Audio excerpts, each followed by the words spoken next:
할렐루야. 오늘은 20장 지도자의 재생산입니다. 디모데후서 2장 2절 말씀. 또 내가 많은 증인 앞에서 내게 들은 바를 충성된 사람들에게 부탁하라. 그들이 또 다른 사람들을 가르칠 수 있으리라. 아멘.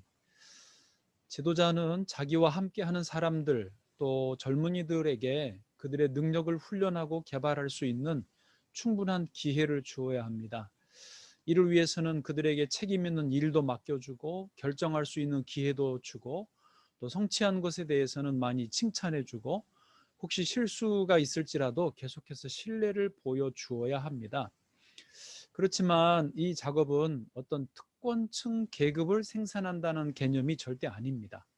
그런 식으로 생각하는 것은 자신의 영혼을 파괴하는 것입니다. 자기 자신의 야망이나 욕망을 이루기 위해 지도자가 되는 것은 어떤 죄보다도 더 치명적이고 공동체에도 엄청난 문제를 발생시키게 될 것입니다.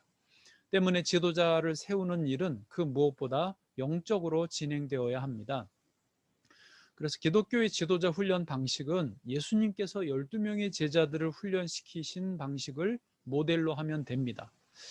예수님은 공생의 3년 동안 제자들의 인격을 형성시키고 훈련하는 데 전념하셨습니다.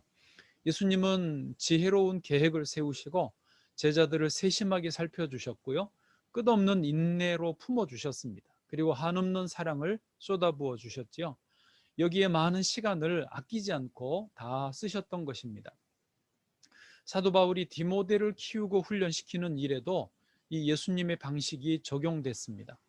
20대 젊은 디모데는 유약한 기질, 허약한 건강 상태, 또 내성적이고 소심한 편이었습니다. 게다가 일관성이 없어서 어떤 사람들에게는 너무 관대하고 편향적이기까지 했습니다. 게다가 또 쉽게 화를 내고 흥분하기도 했습니다.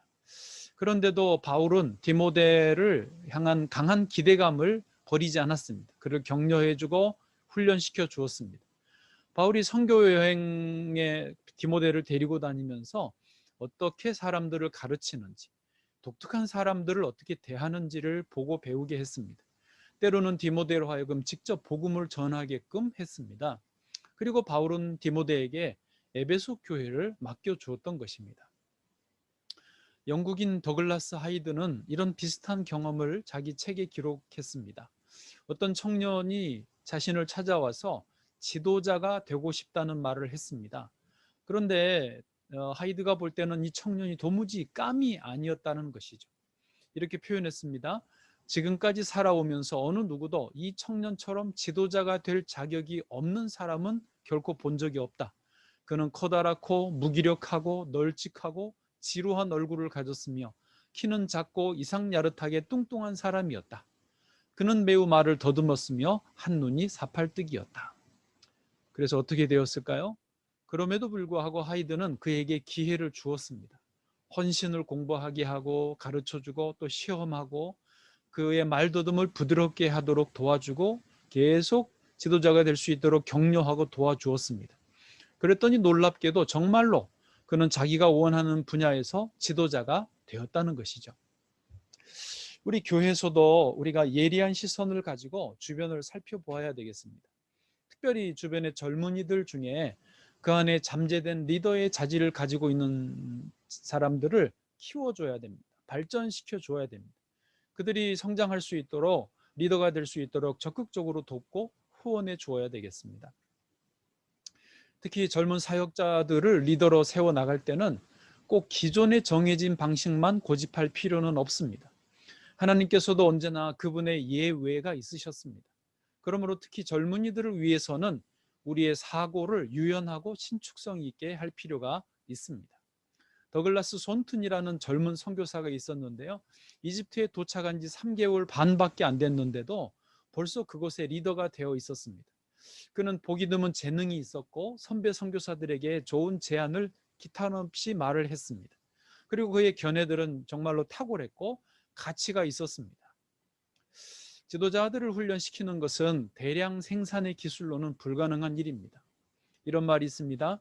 제자는 대규모로 제조된 도매 상품이 아니다. 제자는 한 사람 한 사람 만들어진다. 왜냐하면 누군가가 아파하면서 훈련을 베풀고 개개인에게 교훈과 기회를 주며 양육함으로써만 형성되기 때문이다. 우리는 이 부분에 대한 믿음이 있습니다.